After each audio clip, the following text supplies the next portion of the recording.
जय हिंद। आप सभी का स्वागत है हमराही एकेडमी इंदौर में। हम पढ़ रहे हैं sexual reproduction in flowering plants.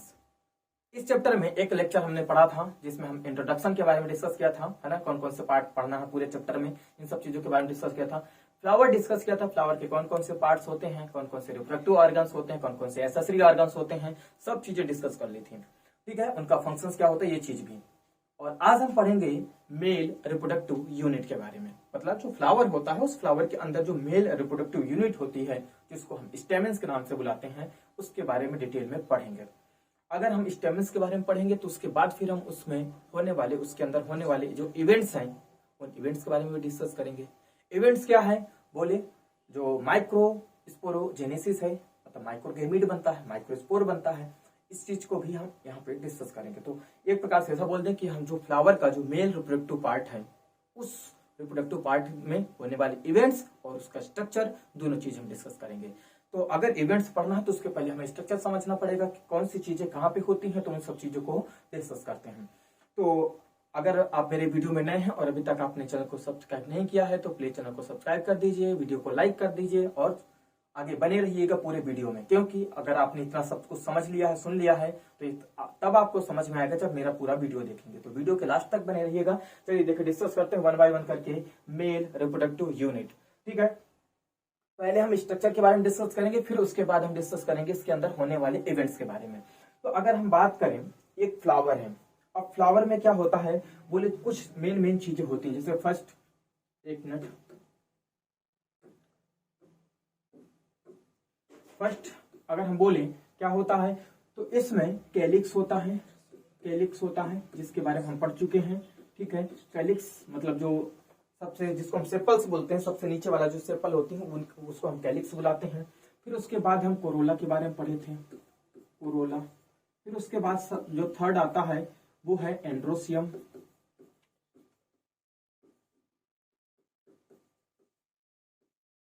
फिर नेक्स्ट है गाइनोसियम।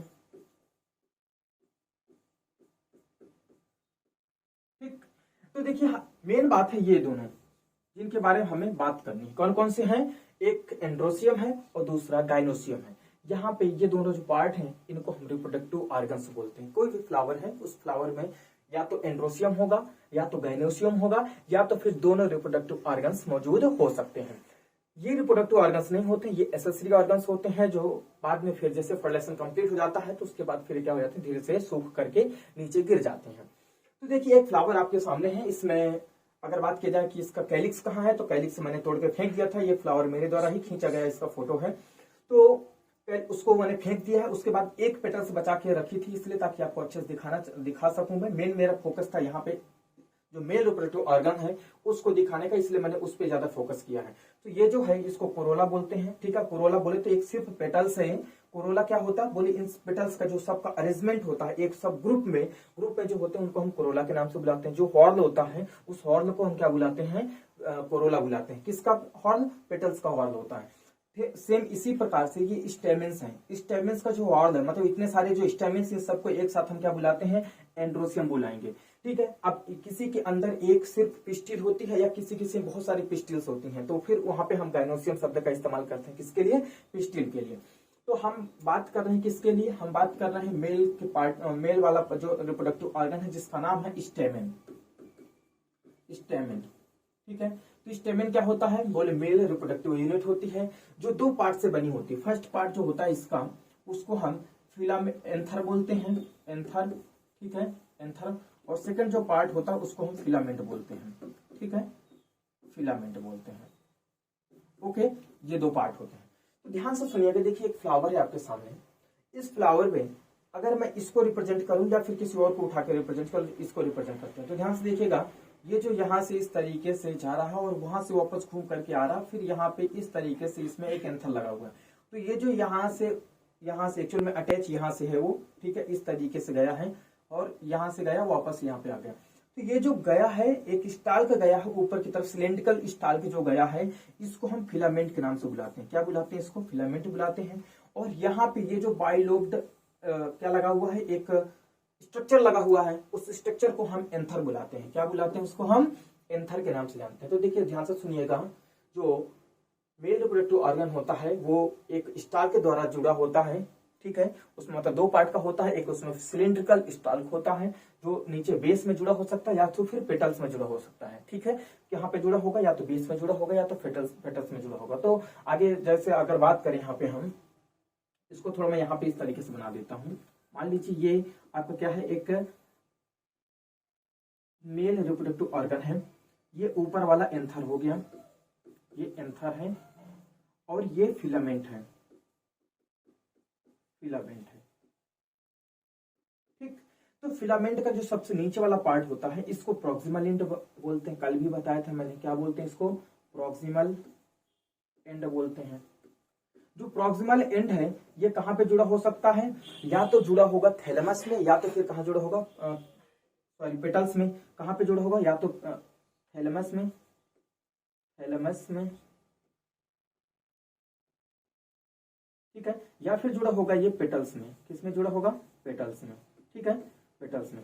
तो दो जगह पे जुड़ा हो सकता है प्रॉक्सिमल एंड। ध्यान से सुनिएगा, नीट में क्वेश्चन आ सकता है। प्रॉक्सिमल जो एंड होता है वो या तो लास्ट में थैलेमस से जुड़ा होता है या तो फिर पेटल्स से जुड़ा होता है। जैसे इसके केस में कहाँ जुड़ा हुआ, नीचे जो मैंने पकड़ के रखा वो थैलेमस है, थैलेमस में जुड़ा हुआ है। कई जगह पे ऐसा होता है कि यहाँ से इस तरीके से पेटल्स से ही अटैच होते हैं, ऐसे, है ना। तो इसलिए ये दोनों जगह पे अटैच हो सकता है। किसी किसी फ्लावर में पेटल्स से अटैच होता है, किसी किसी में थैलेमस से अटैच होता है। वहीं पे अगर हम इसके प्रॉक्सिमल एंड की तो हमने बात कर लिया, अगर हम डिस्टल एंड की बात करें, ये वाला जो एंड होता है इसको डिस्टल एंड बोलते हैं, डिस्टल एंड बोलते हैं। तो डिस्टल एंड किससे अटैच होता है, बोले एंथर से अटैच होता है। किससे अटैच होता है, एंथर से। बात समझ में आई। तो ये हो गया एक मेल रिप्रोडक्टिव ऑर्गन जिसको हम स्टेमस बुलाते हैं। स्टेमस के दो पार्ट होते हैं, एक एंथर होता है और एक फिलामेंट होता है।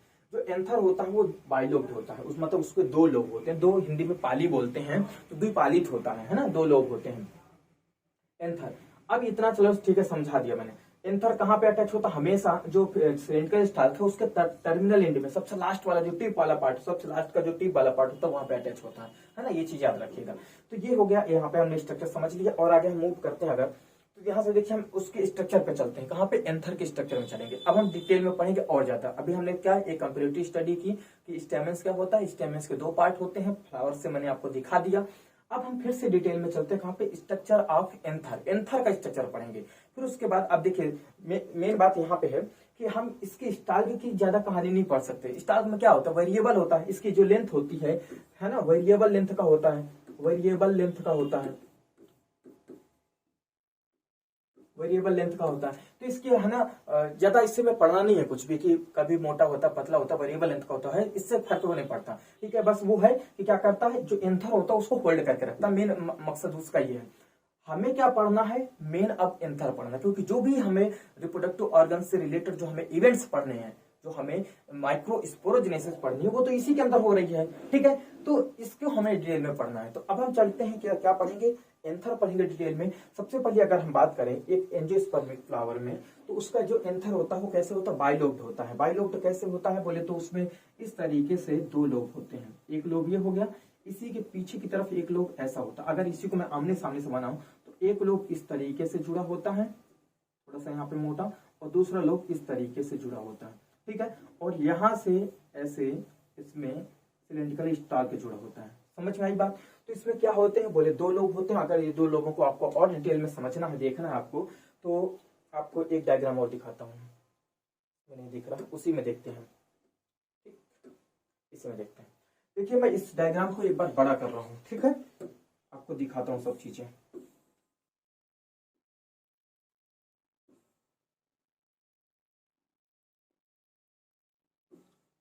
अब देखिए ये ऊपर से स्टाल्क आया और यहाँ पे बीच में जुड़ा हुआ, और एक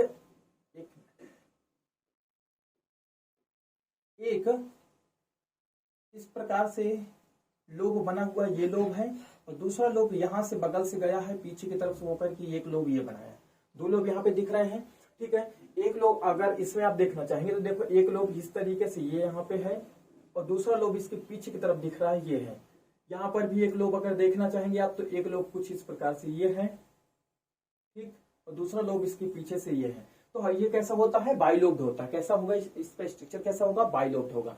जो प्रत्येक लोब होते हैं, ध्यान से देखिएगा, जो प्रत्येक लोब होते हैं, इस प्रत्येक लोब में अगर और ज्यादा हम अगर बात करें तो यहाँ पे आपको एक ये चीज दिख रहा होगा, ध्यान से देखिएगा।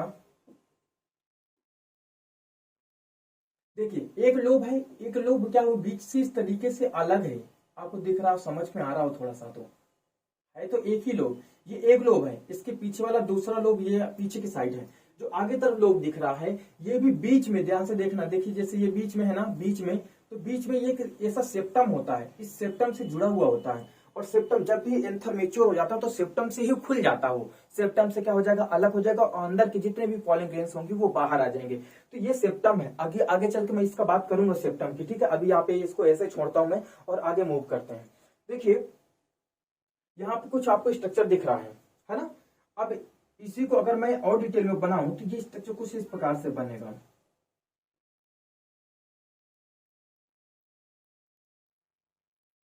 ठीक ऐसा बनेगा। अब इसमें देखिए एक लोब ये तो बीच में होगा जहां से हमें क्या जुड़ा होगा, फिलामेंट जुड़ा होगा। अब यहां से देखिए ये एक पाली है, एक लोब ये है और एक लोब ये है, प्रत्येक लोब में इस तरीके से ग्रुप बना होता है, ग्रुप बोले तो उसमें एक खांच बनी होती है, अंदर की तरफ धक्का मतलब गहराना होता है, उस गहरान से इसी को हम बोलते हैं सेप्टम बोलते हैं। और ये सेप्टम क्या होता है, जनरली जब ये मैच्योर नहीं होता तो सेप्टम क्या करता है, इस तरीके से बीच तक पूरी एक झिल्ली बनाता है, एक मेम्ब्रेन बनाता है, उस मेम्ब्रेन से इस लोब को अलग करता है। एक लोब मतलब एक लोब का पार्ट इधर हो गया, दूसरे उसी लोब का पार्ट इधर हो गया, सेम इसी प्रकार से जो सेकंड वाला जो लोब है ये भी दो पार्ट में डिवाइडेड हो जाता है। ये जो दो पार्ट अलग अलग बनते हैं एक ही लोब के, एक लोब ये दूसरा लोब ये, अब इसमें एक पार्ट ये बन गया एक पार्ट ये बन गया, इसको हम थीका बुलाते हैं, क्या बुलाते हैं, थीका बुलाते हैं, है ना, थीका। ये भी थीका हो गया और ये भी थीका हो गया।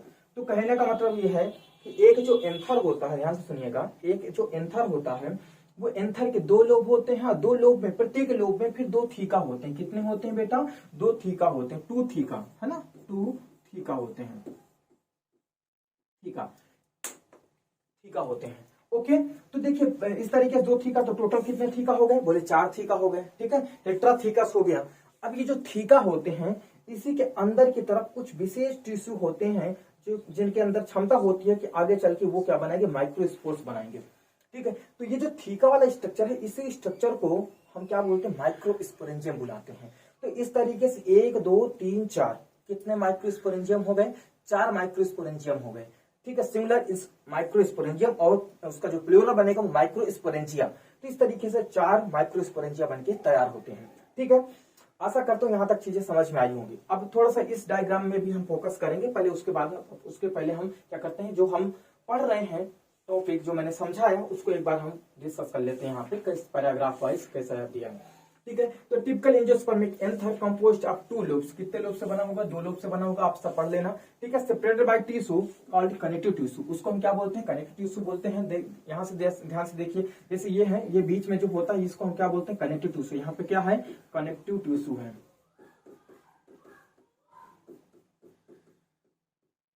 कनेक्टिव टिश्यू है। ओके, तो बात समझ में आई। तो बीच में क्या लगा होता है, कनेक्टिव टिश्यू लगा होता है जिससे दो लोब आपस में जुड़े होते हैं। अब प्रत्येक लोब कैसा होता है, ठीक है, each lobe consist of 2 theca, प्रत्येक लोब कैसा होता है, प्रत्येक लोब 2 थीका से जुड़ा होता है, एक थीका ये एक थीका ये, ठीक है। And separated by a septum, क्या होता है, सेपरेटेड बाय एक सेप्टम होता है। अब ये दो थीका बनते हैं, इसीलिए इसको हम क्या बोलते हैं, डाइथीकस बोलते हैं, क्या बोलते हैं, डाइथीकस बोलते हैं। आशा करता हूं इतनी समझ में आई होगी। अब आगे और बात करते हैं। तो इस तरीके से पूरे एंथर में कितने थीका बन जाएंगे, बोले 4 थीका बन जाएंगे, तो इसीलिए इसको हम टेट्राथीकस भी बोलते हैं, ठीक है। और आगे बात करते हैं, the anther is a 4 sided, इस तरीके से एंथर क्या हो जाता है, एक 4 साइडेड स्ट्रक्चर बन जाता है, कुछ इस प्रकार का एंथर बन जाता है, ठीक है। ये माइक्रोस्पोरेंजियम इस तरीके से 4 माइक्रोस्पोरेंजियम बनके तैयार होते हैं। इसीलिए इसको हम क्या बुलाते हैं, एक शब्द और देते हैं, टेट्रागोनल स्ट्रक्चर के नाम से भी बुलाते हैं कि जो इसका स्ट्रक्चर होता है वो कैसा होता है, एंथर का टेट्रागोनल होता है। ओके, एक पॉइंट और बोलते हैं, कंसिस्टिंग ऑफ 4 माइक्रोस्पोरेंजिया, कितने होते हैं, 2 इन ईच लोब, सब समझा चुका हूं, आगे नहीं पढ़। अब यहाँ से एक कंसेप्ट है, बस इतना बना लीजिए, तो ये सब लिखने की जरूरत नहीं पड़ेगी आपको, बस इतना याद करना। देखिए ध्यान से सुनिएगा, एक एंथर होता है, एक एंथर में 2 लोब होते हैं, प्रत्येक लोब ईच लोब कैसे होते हैं, डाइथीसियस होते हैं, मतलब इस तरीके से 2 लोब हैं अगर, तो कितने थीका बन के तैयार हो जाएंगे, 4 थीका बन के तैयार हो जाएंगे। ये जो थीका होते हैं इन्हीं को हम बोलते हैं माइक्रोस्पोरेंजिया भी बोलते हैं। तो 4 माइक्रोस्पोरेंजिया बन गए, या फिर 4 माइक्रोस्पोरेंजिया की जगह हम 4 पॉलन साइट भी बोलते हैं, क्योंकि आगे चल के जब ये एंथर है तो इसकी 2 स्टेज होती है, मतलब एंथर 2 स्टेज में पाया जाता है, एक इनमेच्योर और दूसरा मेच्योर। जो इमेच्योर रहता है या यंग एंथर रहता है तो उसके अंदर माइक्रोस्पोरेंजिया के अंदर पॉलन ग्रेन्स नहीं बने होते जब यंग एंथर रहता है, ठीक है। जैसे जो एंथर होता है वो मेच्योर होता है, तो मेच्योर होने के बाद अब उसके अंदर पॉलन ग्रेन्स बन जाते हैं, तो ये जो माइक्रोस्पोरेंजिया अब वो क्या कहलाएगा, पॉलन सैक कहलाएगा, क्योंकि उसके अंदर पॉलन भर जाएंगे। सैक मतलब होता है बैग लाइक स्ट्रक्चर, ठीक है। तो बहुत सारे पॉलन ग्रेन्स अगर भर जाएंगे तो उसको हम क्या बोलेंगे, 4 पॉलन सैक्स बन के तैयार हो जाएंगे। या फिर इसको बोलते हैं पॉलन चेंबर्स के नाम से बुलाते हैं कि भाई 4 अलग अलग चेंबर है जिनमें पॉलन ग्रेन्स ढेर सारे भरे होंगे। जैसे होता है ना प्रिंसिपल चेंबर होता है, प्रिंसिपल जिसमें बैठे रहते हैं ना, इसी प्रकार से यहाँ पे पॉलन ग्रेन्स बैठे हैं तो उसको हम क्या बोलेंगे, पॉलन चेंबर के नाम से बुलाते हैं। तो कितने चेंबर बन के तैयार हो गए, बोले 4 पॉलन चेंबर बन के तैयार हो गए। क्योंकि इसका स्ट्रक्चर कैसा है, 4 वाला है, ठीक है, इसलिए इसको टेट्रागोनल के नाम से बुलाते हैं। लेकिन यहाँ पे 4 माइक्रोस्पोरेंजिया, इसलिए एक नाम और पड़ता है टेट्रा स्पोरेंजिएट। क्या बुलाते हैं, टेट्रा स्पोरेंजिएट के नाम से बुलाते हैं, टेट्रा माइक्रोस्पोरेंजिएट के नाम से बुलाते हैं, ठीक है। तो ये ढेर सारे इतने नाम हो गए। अब इनमें से आपको बस इतना आपको याद रखना है, बाकी आगे पीछे की चीजें आप खुद से बना के याद कर लेंगे, समझ जाएंगे। तो मेन कंसेप्ट क्या है, ये है, ठीक है। और आगे बात करते हैं, माइक्रोस्पोरेंजिया डेवलप्स फर्दर। जो माइक्रोस्पोरेंजिया होता है वो अपने आप को फिर से डेवलप करता है, ठीक है, and becomes pollen sacs which contains pollen grains। ये तो मैंने समझा दिया कि क्या होता है, जैसे माइक्रोस्पोरेंजिया डेवलप होती है इसके अंदर पॉलन ग्रेन्स बनना चालू हो जाते हैं, पॉलन ग्रेन्स बन जाते हैं, तो अब माइक्रोस्पोरेंजिया कन्वर्ट हो जाती है किसमें, पॉलन सैक्स में कन्वर्ट हो जाती है, उसके अंदर क्या भरा जाते हैं, पॉलन ग्रेन्स भरा जाते हैं, ठीक है। पॉलन सैक और माइक्रोस्पोरेंजिया दोनों बिल्कुल अलग अलग नहीं होते, बस दोनों में स्टेज का फर्क होता है कि एक पहले यंग एंथर का है और दूसरा एक मेच्योर एंथर का है। तो ये मैच्योरिटी की कंडीशन का है, ठीक है। जैसे यहाँ पर भी बहुत अच्छे तरीके से दिया हुआ है, देखिए 2 एंथर के 2 लोब हैं, एक लोब ये है और पीछे वाला एक लोब है। सेम इसी प्रकार से आप देखिए ये एक स्ट्रक्चर है, दूसरा स्ट्रक्चर ये है, एक स्ट्रक्चर ये, एक स्ट्रक्चर ये। तो 4 माइक्रोस्पोरेंजिया यहाँ पर भी बन चुके हैं, बीच में पॉलन ग्रेन्स बने हुए हैं, पॉलन सैक है, ठीक है। ये लाइनिंग जो है इसको डेहिसेंस लाइनिंग बोलते हैं। लाइनिंग ऑफ डेहिसेंस बोले तो जहां से डेहिस करेगा एंथर, डेहिस करना बोले तो फटेगा, ठीक है। तो ये लाइनिंग ऑफ जो डेहिसेंस है, लाइनिंग ऑफ जो डेहिसेंस है, बड़ा करें तो समझ में आए चीज आपको। देखिए ये जो लाइनिंग दिख रही है आपको, ये जो लाइनिंग दिख रही है, ये जो लाइनिंग दिख रही है, ये क्या है, लाइनिंग ऑफ डेहिसेंस है। सेम इसी प्रकार से यहाँ पर भी देखिए लाइनिंग ऑफ डेहिसेंस है, और इसीलिए आप यहाँ पे देखोगे कि ये इस तरीके से पॉलन ग्रेन यहाँ से फट गया और पॉलन ग्रेन्स क्या हो रहे हैं, बाहर निकल रहे हैं, ठीक है। और ये बीच का कनेक्टिव टिश्यू है, एक चैम्बर ये हो गया, दूसरा चैम्बर ये हो गया, तीसरा चैम्बर ये और चौथा चैम्बर ये, तो 4 चैम्बर बन जाते हैं।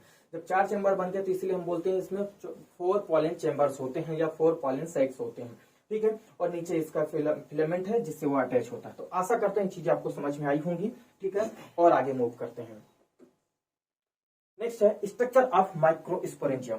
कोई भी माइक्रोस्पोरेंजियम है तो उसका स्ट्रक्चर क्या, अभी हम पढ़ेंगे 4 माइक्रोस्पोरेंजियम है, कितने हैं, 4। अब उसमें से एक माइक्रोस्पोरेंजियम को हम डिटेल करके पढ़ते हैं। तो पहली बात तो हम इसका एक टीएस सेक्शन पढ़ दें कि इसमें कौन कौन सी लेयर्स होती हैं, ताकि ये यहाँ पे हमें पढ़ना आसान हो जाए। तो देखिए ये जो स्ट्रक्चर है ये एक एंथर का टीएस है, ठीक है। एंथर का क्या है, टीएस है। उस टीएस में हम देखते हैं कि उसमें कितनी कितनी लेयर होती है। सबसे आउटर की तरफ जो लेयर होती है उसको हम क्या बुलाते हैं, एपिडर्मिस बुलाते हैं। सबसे आउटर वाली जो लेयर होती है, मैं इसी डायग्राम को बड़ा करके समझा देता हूँ, अलग से मुझे बनाना नहीं पड़ेगा।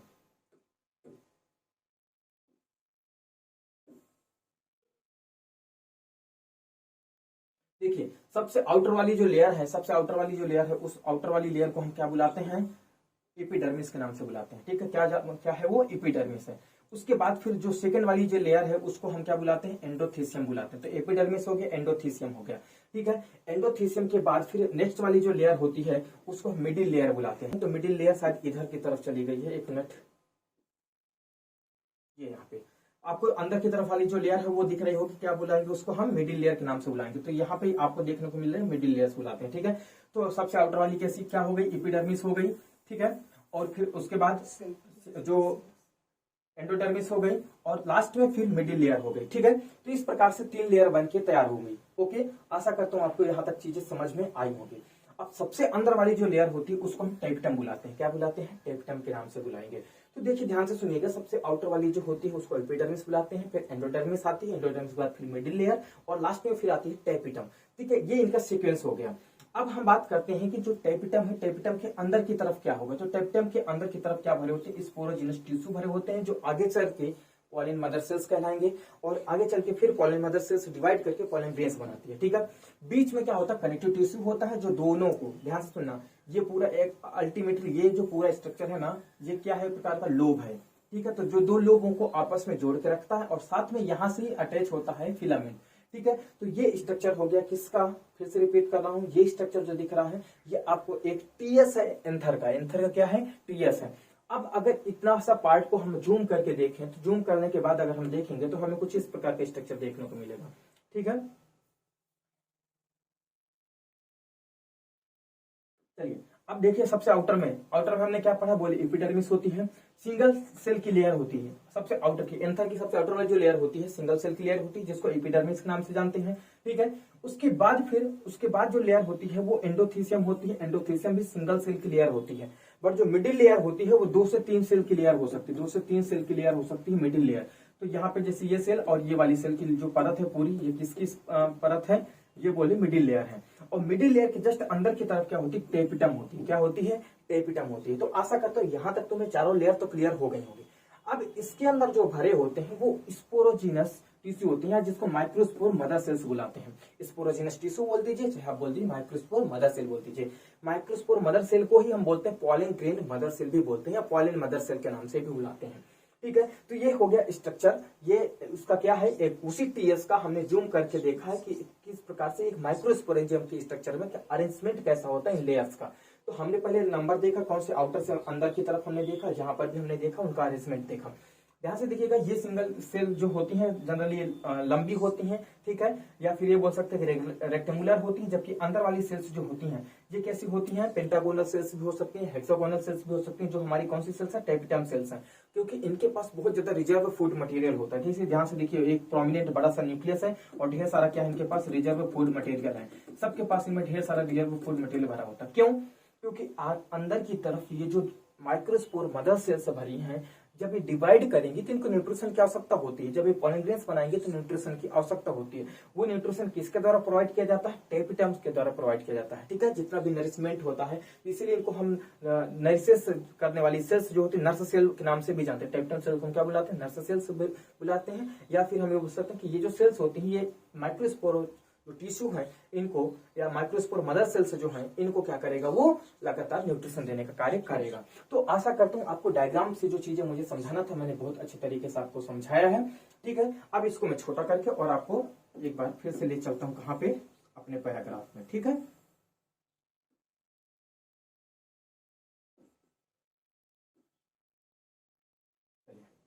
तो अब हम बात करते हैं सबसे पहले स्ट्रक्चर ऑफ माइक्रोस्पोरेंजियम की। तो देखिए हमने ये स्ट्रक्चर से समझ लिया, बस अब यहाँ पे पैराग्राफ आपको रीड करना चाहे तो आप खुद से कर लीजिए, अदरवाइज मैं कर देता हूँ एक बार। ठीक है, तो देखिए टिपिकल माइक्रोस्पोरेंजियम अपीयर्स सर्कुलर, कैसे दिखाई देता है, सर्कुलर दिखाई देता है। ठीक है, और इसके बाद फिर क्या होता है, generally surrounded by 4 layers. Generally क्या होता है, सराउंडेड बाई 4 लेयर होता है। एपिडर्मिस सबसे आउटर लेयर होती है, ठीक है, एंडोथीसियम होती है, उसके बाद फिर मिडिल लेयर और लास्ट में टेपिटम होती है। अब इनका सबका अपना अलग अलग काम है। देखिए ध्यान से सुनिए, एपिडर्मिस और एंडोथीसियम का जनरली अगर देखा जाए तो तीनों परत, चाहे वो हमारी कौन सी हो, जो एपिडर्मिस हो वो हो, फिर एंडोथीसियम हो या मिडिल लेयर हो, तीनों ही एंथर के डेहिसेंस, जो मैंने शब्द बताया था डेहिसेंस, बीच से फटने का, तो इसके डेहिसेंस में मदद करती हैं। और साथ में कैसी होती है, प्रोटेक्टिव इन नेचर होती है। तो दोनों के दो फंक्शन होते हैं। पहला काम क्या है, प्रोटेक्टिव इन नेचर, दूसरा क्या होती है कि जो एंथर जब मेच्योर हो जाता है तो उससे डेहिस करके, मतलब उसका डेहिसेंस करवा करके उसमें से पॉलन ग्रेन रिलीज करवाने में मदद करती है। ठीक है, तो सबसे outer layer epidermis, outer single layer होती है, सेल्स की बनी होती है, प्रोटेक्टिव इन नेचर होती है। कैसी होती है, प्रोटेक्टिव इन नेचर होती है। सेकंड वाली जो होती है it is second layer with thick cells, इसमें क्या होती है, मोटी मोटी सेल्स होती हैं, helps in dehiscence and protective in nature. कैसी होती है, डेहिसेंस में मदद करती हैं, और कैसी होती है, प्रोटेक्टिव इन नेचर होती हैं। ठीक है, नेक्स्ट मिडिल लेयर में जब बात करते हैं, it is third layer composed of 1 to 3 layers, है ना, इसमें 1 to 3 लेयर्स हो सकती हैं of the cells, helps in dehiscence of and protective nature. क्या होती है, डेहिसेंस ऑफ एंथर, जो एंथर है उसको डेहिसेंस में मदद करते हैं और साथ में प्रोटेक्टिव इन नेचर होती हैं। आगे बात करते हैं, सबसे लास्ट वाली जो इनर मोस्ट लेयर है उसको हम टेपिटम के नाम से बुलाते हैं। ठीक है, तो it is the fourth and inner most layer of cells with dense cytoplasm. इसमें साइटोप्लाज्म बहुत सघन भरा होता है। सघन क्यों भरा होता है, क्योंकि इसमें आगे चल के इसको न्यूट्रिशन करवाना। ठीक है, एंड मेनी न्यूक्लियाई, इसके पास एक से ज्यादा न्यूक्लियाई भी पॉसिबल होती हैं। ठीक है, it provides nourishment to developing pollen grains. जितने भी डेवलपिंग पॉलन ग्रेन्स होते हैं उन डेवलपिंग पॉलन ग्रेन्स को न्यूट्रिशन प्रोवाइड करने का काम करता है। बोले यही जो टेपिटम वाली सेल्स होती है, टेपिटम सेल्स नरिशमेंट प्रोवाइड करने का कार्य करती हैं। तो तो आशा करता हूँ यहाँ तक आपको स्ट्रक्चर इसका बहुत अच्छे तरीके से समझ में आया होगा। अगर स्ट्रक्चर समझ में आ गया तो आगे वाले टॉपिक्स भी आपको आसानी से समझ में आएंगे। ठीक है, देखिए फ्रेंड, अभी हमने बात किया था कि ठीक है स्ट्रक्चर समझ लिया। अब जब मैंने दो शब्द बताए थे कि जब एंथर यंग रहता है, जब एंथर यंग रहेगा तो उस समय उसका स्ट्रक्चर अलग होता है, जबकि वहीं पे जब मेच्योर हो जाता है तो उसका स्ट्रक्चर अलग होता है। ठीक है, जो जब यंग रहता है एंथर तो उस समय उसको हम माइक्रोस्पोरेंजियम के नाम से बुलाते हैं। जो 4 चेंबर रहते हैं उनको माइक्रोस्पोरेंजियम के नाम से बुलाते हैं, जबकि वहीं पे जब वो मेच्योर हो जाता है तो आप उसको हम पॉलन सेक्स के नाम से बुलाते हैं। ठीक है, तो when the anther is young, जब एंथर क्या रहेगा, यंग रहेगा। ठीक है, the centre of each microsporangium is filled with closely arranged similar sales, उसमें एक जैसी सेल्स होती हैं, सब एक सेम साइज की सेल्स होती हैं। तो पूरी तरीके से जो सेंटर वाला पार्ट होता है वहां पे स्पोरोजेनस टिश्यू से भरा होता है, कॉल्ड स्पोरोजेनस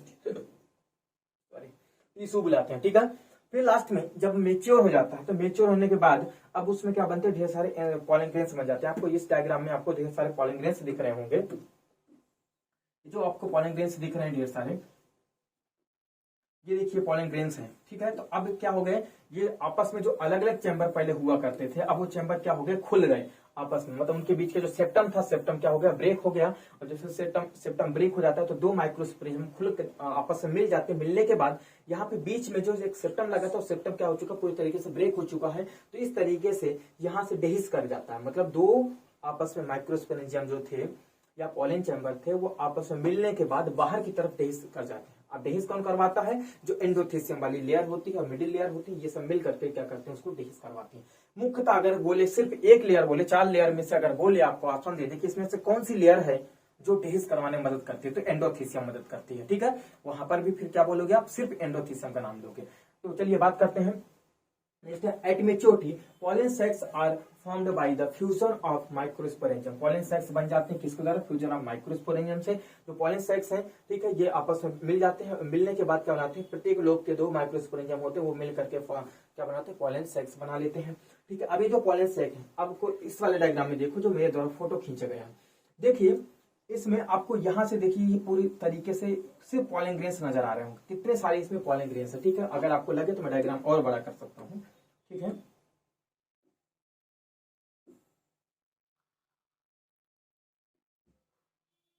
अब आप ध्यान से देखिएगा। देखिए यहां से देखिए ये किस तरीके से फट गया। देखो ये इस तरीके से इसकी बाहर वाली वाल है और यहाँ से ये बाहर वाली वाल गई और बीच से कुल पॉलन ग्रेन्स बाहर आ गए हैं। ठीक है, सेम इसी प्रकार से यहाँ पर भी देख लीजिए, इस तरीके से ये पूरा क्या हो गया, फट के बाहर आ गया। ठीक है, ये भी देखिए यहाँ से ये देखो फट गया पूरा, है ना। तो ये क्या हो जाता है, ये सब फट जाता है। जैसे ऐसे ऐसे कवर्ड होता है ना, कवर्ड होता है। तो ये जो स्ट्रक्चर आपको यहाँ पे जो लाइनिंग दिख रही है बीच में दोनों हाथों के, इसी को हम सेप्टम बोलते हैं। ठीक है, या डेहिसेंस लाइन बोलते हैं। तो डेहिसेंस लाइन जब भी क्या होती है, मेच्योर होता है तो डेहिसेंस लाइन इस तरीके से फट जाती है और अंदर भरे हुए जितने भी पॉलन ग्रेन्स होते हैं वो बाहर की तरफ आ जाते हैं। तो देखिए इसी प्रकार से यहाँ पर भी आपको देखने को मिल रहा है, ये पूरा बाहर की तरफ आ गए हैं। ठीक है, तो एक एंथर में ध्यान से सुनिएगा, जब एक एंथर फटता है तो उसमें से कौन कौन सी चीजें देखने को मिलती हैं। देखिए कुछ इस प्रकार से देखने को मिलेगा, ये हो गया दूसरा वाला पार्ट, दूसरा वाला भी पार्ट इस तरीके से फैल जाएगा। ठीक है, और यहां से ये लगा होगा जीरो, मतलब फिलामेंट लगा होगा। तो देखिए जब ये खुला और इसे फैला तो यहाँ पर भी ढेर सारे पॉलन ग्रेन्स ऐसे देखने को मिलेंगे, यहाँ पर भी पॉलन ग्रेन्स देखने को मिलेंगे, यहाँ पर ढेर सारे ऐसे पॉलन ग्रेन्स देखने को मिलेंगे। जब इधर वाला फट गया तो यहाँ पर भी ढेर सारे पॉलन ग्रेन्स देखने को मिलेंगे। पहला ये स्ट्रक्चर कैसा रहा होगा, पहले कुछ स्ट्रक्चर कुछ इस प्रकार का रहा होगा, ये स्ट्रक्चर रहा होगा। पर जब यहाँ बीच से फटा तो ये इस तरीके से देखने को मिला और यहाँ से भी इस तरीके से देखने को मिला। तो ये स्ट्रक्चर आपको यहाँ पे देखने को मिल रहा है। आशा करता हूँ आपको समझ में आ रहा होगा। ठीक है, तो ये चीजें हैं जो आपको मैंने यहाँ पे अब बंद करके रखा मैंने। यहाँ से आप इसको भी देख सकते हैं किस तरीके से ये ओपन है, या ये वाला देखो ये ऊपर की तरफ से दिख रहा है। देखो ये देखो ये ऊपर की तरफ से दिख रहा है और अंदर की तरफ ऐसे फैल गया।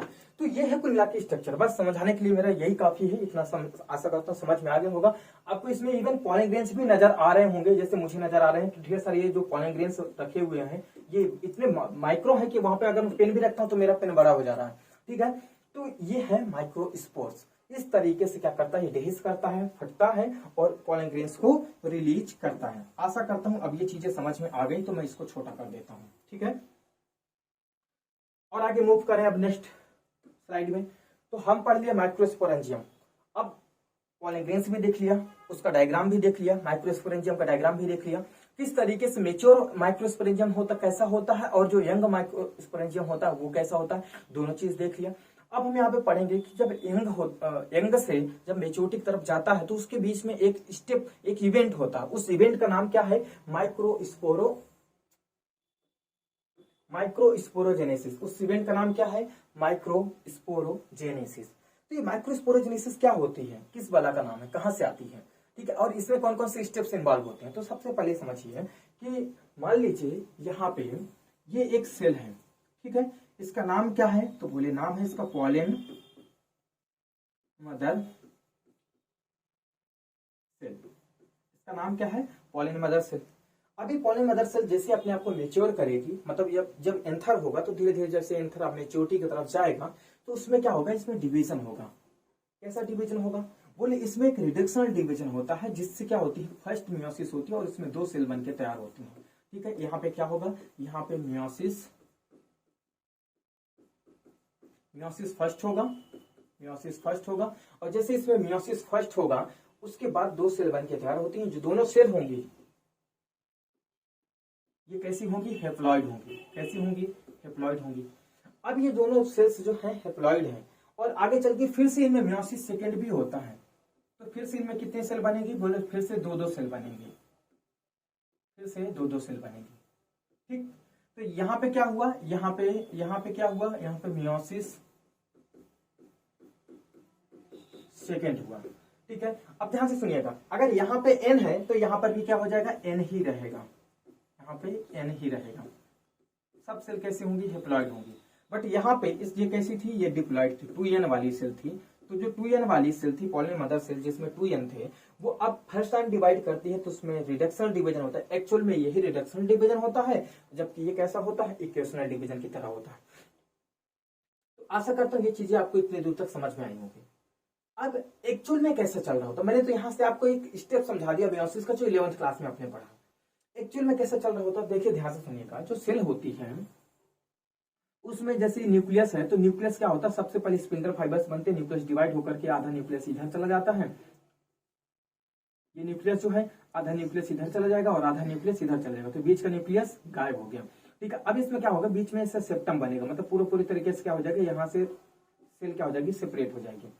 ओके, तो फर्स्ट टाइम जो होता, फर्स्ट जो डिवीजन हुआ वो कैसा हुआ? वर्टिकल डिवीजन हुआ, ठीक है। जब दूसरा डिवीजन होता तो अब ये सेल फिर से डिवाइड करेगी, ये जो न्यूक्लियस है फिर से डिवाइड करता, तो सेकंड मियोसिस, पहली मियोसिस कंप्लीट हो गई, अब सेकंड मियोसिस हो रही। तो मियोसिस सेकंड में ये जो सेल थी, ये जो था, ये डिवाइड होकर के ऊपर की तरफ पहुंच गया आधा, ठीक है, और यहां से ये भी डिवाइड करके एक ऊपर की तरफ न्यूक्लियस पहुंचा देगा और आधा न्यूक्लियस इधर पहुंचा देगा। तो इस तरीके से यहाँ से फिर से न्यूक्लियस डिवाइड हो जाएगी, मतलब पूरी सेल डिवाइड हो जाएगी। तो जो न्यूक्लियस था पहले सब फर्स्ट टाइम पे वर्टिकल डिवीजन हुआ, तो न्यूक्लियस 2 पार्ट में डिवाइड हुआ, बीच में क्या बन गया? पूरा एक सेप्टम बन गया। फिर से एक बार हॉरिजॉन्टल डिवीजन हुआ न्यूक्लियस का, हॉरिजॉन्टल डिवीजन हुआ तो फिर से एक हाफ जो न्यूक्लियस है वो ऊपर चला गया, एक कॉपी उसकी कहाँ गई? नीचे आ गई। इस प्रकार से फिर से अब यहाँ पे हॉरिजॉन्टल डिवीजन हो जाएगा और सेल के एक ही सेल के अंदर, एक ही स्ट्रक्चर के अंदर इस तरीके से 4 माइक्रोस्पोर बनके तैयार होते हैं। ये जो है ये बनके जो तैयार हुए हैं इन सभी को हम क्या बुलाएंगे? माइक्रोस्पोर बुलाएंगे। ये क्या है? ये क्या है? माइक्रोस्पोर है। क्या है? माइक्रोस्पोर है। समझ में आई? आशा करता हूँ इतनी चीज समझ में आई। तो इस तरीके से 4 माइक्रोस्पोर बन के तैयार होते हैं। कितने? 4 माइक्रोस्पोर बन के तैयार हो जाते हैं, ठीक है। इसीलिए इस जो 4 माइक्रोस्पोर है इसको माइक्रोस्पोर टेट्राड भी बुलाते हैं। कहीं लिखा, ये लिखा है माइक्रोस्पोर टेट्राड के नाम से भी इनको हम जानते हैं, ठीक है। तो ये है माइक्रोस्पोर टेट्राड। और अभी तक ध्यान से सुनिएगा, अभी सिर्फ माइक्रोस्पोर टेट्राड बने हैं। अभी जो गैमीट है, जो पॉलन ग्रेन है, पॉलन ग्रेन नहीं बना है। अभी क्या बना है? सिर्फ माइक्रोस्पोर टेट्राड बना है। अभी जो माइक्रोस्पोर टेट्राड बने हैं इनके साथ कुछ होगा। क्या होगा? जैसे ही थोड़ा सा ये डिहेसेंस करेगा, जब डिहेसेंस करेगा फटेगा तो थोड़ा सा रिहाइड्रेट होता है, ठीक है, सॉरी डिहाइड्रेट होगा, मतलब उसमें से क्या होगा? जो वाटर होगा, वाटर लॉस होगा, तो ये क्या हो जाएगी? सब अलग अलग टूट जाएंगे। जैसे मान लीजिए ये इस तरीके से टूट के अलग हो जाएगा, इधर वाला पार्ट इस तरीके से टूट के अलग हो गया, है ना। सेम इस तरीके से अलग हो गया, ये भी अलग हो गया। तो अब इसमें क्या होगा? साइज का रीमोडिफिकेशन होता है। साइज क्या होता है? रीमोडिफिकेशन होता है, ठीक है। अब इस तरीके से ये स्ट्रक्चर बनाएंगे, इनके चारों तरफ क्या बन के तैयार होगी, स्पोरोपोलिन की लेयर। हालांकि स्पोरोपोलिन की लेयर पहले से भी इनके अंदर बन के तैयार हो जाती है, ठीक है। कौन बनाता है, टेपिटम बनाती है। टेपिटम का काम एक और है कि स्पोरोपोलिन की जो लेयर होती है वो टेपिटम ही बनाती है। तो इनके चारों तरफ वैसे भी स्पोरोपोलिन की लेयर बनी हुई थी, बट अब ये क्या करते हैं, अपना शेप साइज चेंज करते हैं। चेंज करने के बाद अब इनके अंदर जो एक सेल है, अभी जो क्या था, माइक्रोस्पोर था, तो माइक्रोस्कोप में सिर्फ एक न्यूक्लियस था, बट अब इसमें गैमिटोजेनेसिस होगी। क्या, माइक्रोगैमिटोजेनेसिस होगी, मतलब अब इसमें माइक्रोगैमिट बनेगा। माइक्रोस्पोरोजेनेसिस हो चुका, कंप्लीट हो गया, 4 माइक्रोस्पोर बन गए। अब 4 माइक्रोस्पोर से अब इसमें गैमिट बनेगा, जिसको हम मेल गैमिटोफाइट के नाम से जानते हैं। तो अभी ये क्या है, अभी मेल गैमिटोफाइट के स्ट्रक्चर के रूप में कन्वर्ट हो चुका है। अब मेल गैमिटोफाइट में क्या होगा, मेल गैमिट होगा। तो कैसे होगा, देखिए ये जो न्यूक्लियस है फिर से एक बार डिवाइड करेगा, अनइक्वल डिवीजन करेगा, माइटोटिक डिवीजन करेगा और साथ में अनइक्वल डिवीजन करेगा, और यहाँ पे एक छोटी सी सेल बनाएगा जिसको हम जनरेटिव सेल बुलाएंगे, और यहाँ पे एक बड़ी सी सेल होगी इसी के अंदर जिसको हम वेजिटेटिव सेल के नाम से जानते हैं, ठीक है। आगे चल के इसको मैं नेक्स्ट वाली स्लाइड में अच्छे से डिस्कस कर दूंगा। तो ये जो सेल है ये कैसी है, वेजिटेटिव है,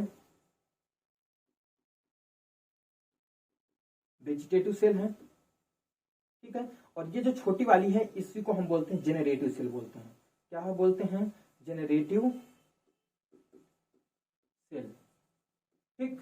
तो छोटी वाली सेल जनरेटिव सेल है और बड़ी वाली सेल कैसी है, वेजिटेटिव सेल है। तो आशा करता हूं यहां तक आपको समझ में आ गया होगा, ठीक है। अब यही चीजें सिर्फ पैराग्राफ में है, मैं आपको समझा देता हूँ लाइन बाय लाइन, ठीक है। The process of formation of microspore from pollen mother cells by the meiosis is called microsporogenesis. यहाँ पे जो हमने पढ़ा, नेक्स्ट पॉइंट है, each cell of the sporogenous tissue, जो स्पोरोजिनस टिश्यू की प्रत्येक सेल होती है, ठीक है, in an microsporism act as a potential pollen mother cells. उसको हम क्या बोल सकते हैं कि वो एक प्रकार से पूरी तरीके से माइक्रोस्पोर मदर सेल, जिसको हम पीएमसी के नाम से जानते हैं, माइक्रोस्पोर मदर सेल, या फिर उसी का नाम एक और है एमएमसी के नाम से भी जानते हैं, माइक्रोस्पोर मदर सेल के भी नाम से जानते हैं, या पॉलिन मदर सेल के नाम से भी जानते हैं, ठीक है। नेक्स्ट पॉइंट है, पीएमसी अंडरगो मियोटिक डिवीजन, मतलब उसमें मियोसिस होता है, मियोसिस फर्स्ट और मियोसिस सेकंड, दोनों मियोटिक डिवीजन में दोनों होते हैं, ठीक है, to form cluster of 4 cells, cluster of 4 cells, जिसको हम क्या बोलते हैं, माइक्रोस्पोर टेट्राड बुलाते हैं। आशा करता हूं समझ में आई होगी, ठीक है। एज द एंथर मेच्योर, जैसे एंथर मेच्योर होता है और डिहाइड्रेट होता है, मतलब थोड़ा सूखता है, द माइक्रोस्पोर डिसोसिएट, ये जो माइक्रोस्पोर है डिसोसिएट हो जाते हैं, अलग अलग हो जाते हैं, ठीक है, from each other and develops, अपने आप को डेवलप करते हैं इनटू पॉलन ग्रेन्स। किसके रूप में डेवलप कर लेंगे, पॉलन ग्रेन्स। ये जो स्ट्रक्चर बना है ये पॉलन ग्रेन्स है। अब पॉलन ग्रेन्स में क्या होता है, एक वेजिटेटिव सेल होती है और एक जनरेटिव सेल होती है। जनरली जो स्ट्रक्चर होता है पॉलन ग्रेन्स वो 2 सेल्ड स्टेज में होता है, बट किसी किसी केस में वो 3 सेल्ड स्टेज में भी पाया जाता है, ठीक है। तो चलिए बात करते हैं पॉलन ग्रेन्स के बारे में, थोड़ा डिटेल में बात करते हैं। देखिए पॉलन ग्रेन्स का शेप साइज सब वेरी करता है, मैंने अभी आपको बताया है, ठीक है। यहाँ पे ढेर आपको देखेंगे, आगे चल के मैं बात भी करूंगा इनके बारे में। तो pollen grains are developed from PMC, pollen grain PMC से बनते हैं, पॉलन मदर सेल्स के नाम से बनते हैं, बायोमियोटिक डिवीजन पढ़ चुके हैं हम, ठीक है। दे प्रेजेंट द मेल गैमेटोफाइट, ये क्या रिप्रेजेंट करते हैं, मेल गैमेटोफाइट को रिप्रेजेंट करते हैं, ठीक है, पॉलन ग्रेन्स। क्यों, क्योंकि पॉलन ग्रेन अलग चीज है, कभी पॉलन ग्रेन मेल गैमेट नहीं होता, पॉलन ग्रेन के अंदर मेल गैमेट होता है, इसलिए बोलते हैं कि मेल गैमेटोफाइट को रिप्रेजेंट करता है। और इसकी बड़ी वाली जो सेल होती है वो सेल क्या होती है, वेजिटेटिव सेल होती है, छोटी वाली सेल जो होती है वो गैमेट होता है। आगे बात करते हैं, pollen grains are generally spherical, generally कैसे होते हैं, स्फेरिकल ही होते हैं। देखो यहाँ पे ढेर सारे केस में आपको स्फेरिकल ही दिखेंगे, चाहे छोटा चाहे बड़ा चाहे जैसा भी हो, ठीक है। बट कई बार हो सकता है इनका स्ट्रक्चर में वेरी, देखो यहाँ पे स्ट्रक्चर कुछ इस प्रकार से आपको दिख रहा है, ये स्ट्रक्चर दिख रहा है, ठीक है, यहाँ पे ओवल शेप्ड दिख रहा है, यहाँ पर भी देखो इस तरीके का स्ट्रक्चर दिख रहा है, ये देखो सब इरेगुलर शेप दिख रहा है, तो इनका स्ट्रक्चर भी वेरी करता है। बट जब हम बात करते हैं और डिटेल में बात करेंगे, तो देखिए एक पॉलन ग्रेन्स बनाया मैंने आपको, ठीक है, इसमें 2 लेयर होती है। जो आउटर वाली लेयर होती है उसको हम एक्साइन बुलाते हैं, किस नाम से बुलाएंगे, एक्साइन के नाम से बुलाते हैं। और जो अंदर वाली परत होती है उसको हम इंटाइन के नाम से बुलाते हैं, ठीक है, इंटाइन के नाम से बुलाते हैं, ठीक है, इंटाइन के नाम से बुलाते हैं। क्या हो रहा है यार, तो क्यों भग रहा है इधर, इंटाइन के नाम से बुलाते हैं, ठीक है।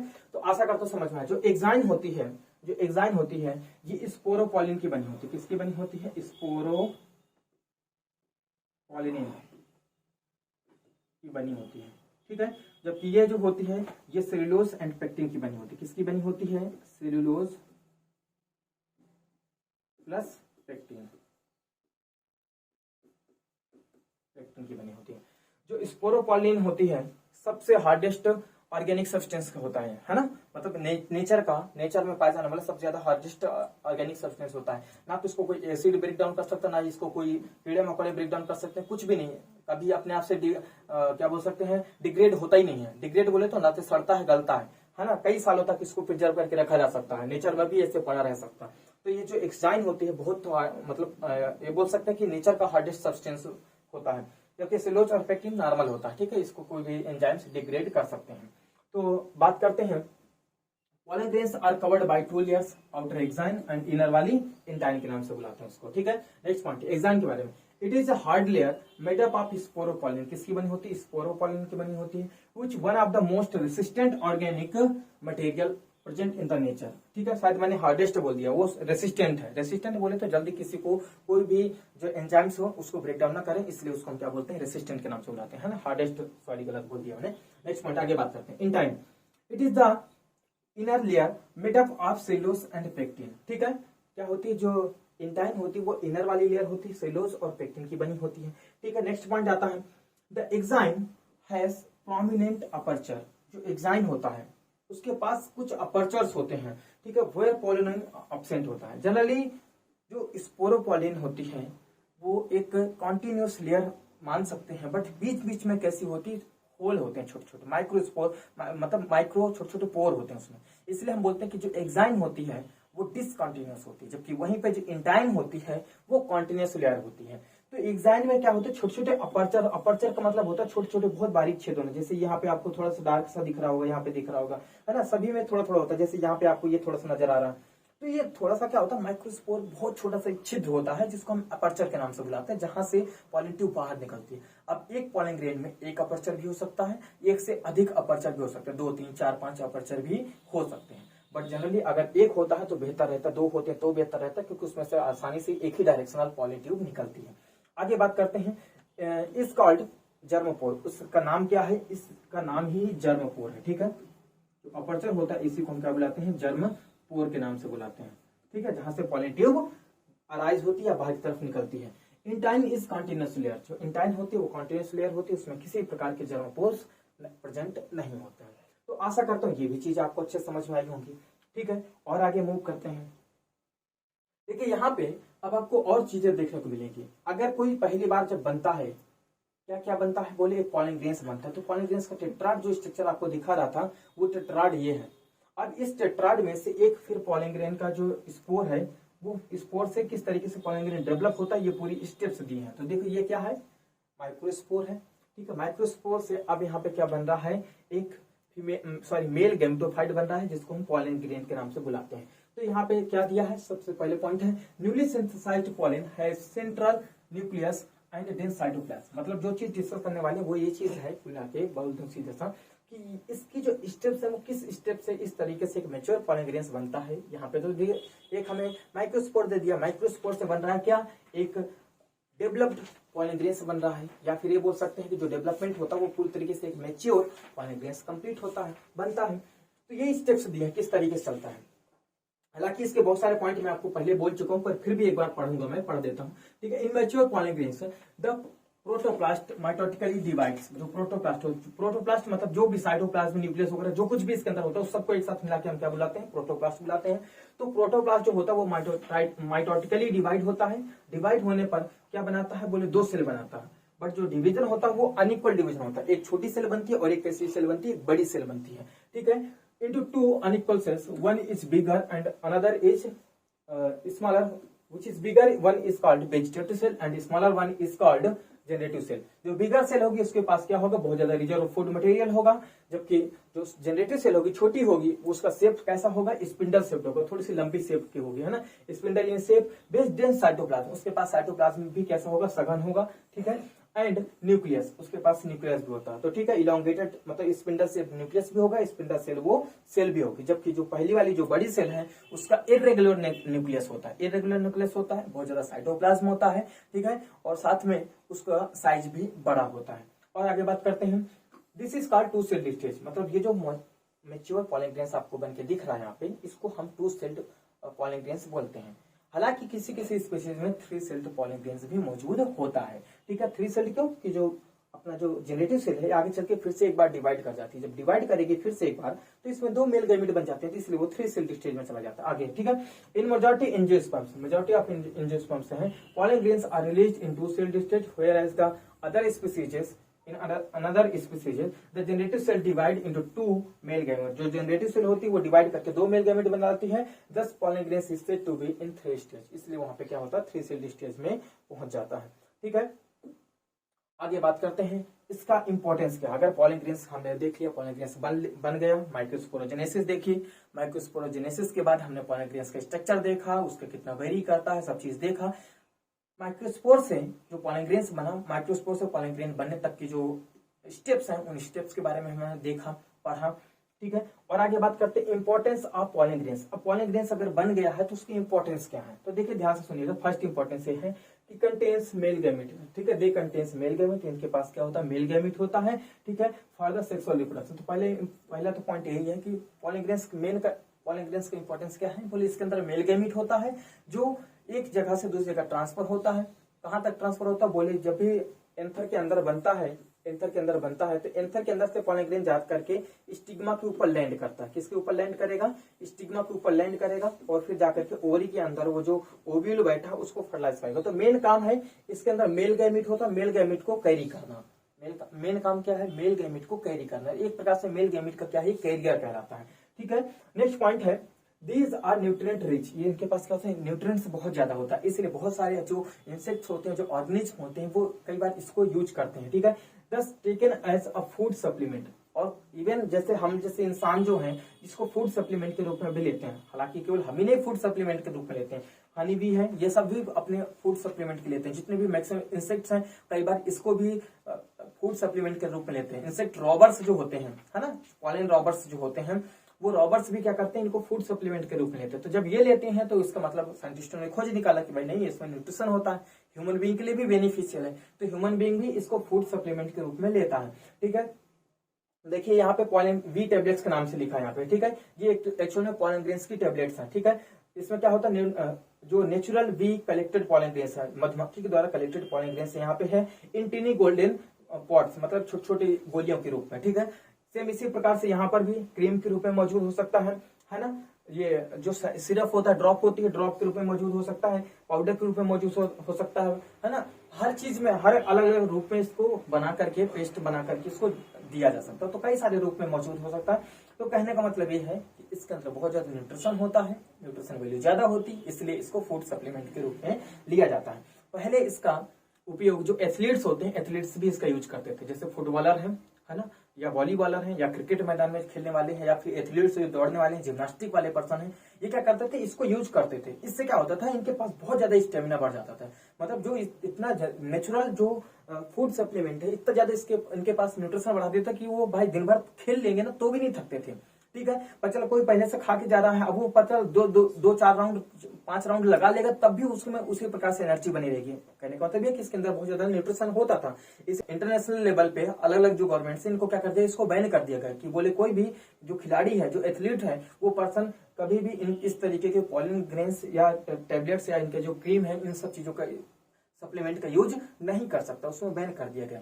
समझ में आ रही बात, ये हो गया। हालांकि डॉक्टर अभी भी किसी लोगों को, जो नॉर्मल पर्सन्स होते हैं, उनको सजेस्ट कर देता है, क्योंकि वो अपनी बीमारी से जूझ रहे होते हैं, उनको बीमारी से बाहर निकालना है, तो वहां पे सजेस्ट किए जाते हैं, क्योंकि इनके पास पहली बात तो नेचुरल चीजें हैं और दूसरी बात इनमें बहुत ज्यादा न्यूट्रिशन होता है, इसलिए अच्छी होती है। तो इनमें कोई हानि नहीं होती है, कहने का मतलब ये है। ठीक है, इसलिए ज्यादा अच्छा। नेक्स्ट पॉइंट आगे बात करते हैं, pollen grains can be stored for many years. इनको बहुत लंबे समय तक स्टोर करके भी रखा जा सकता है।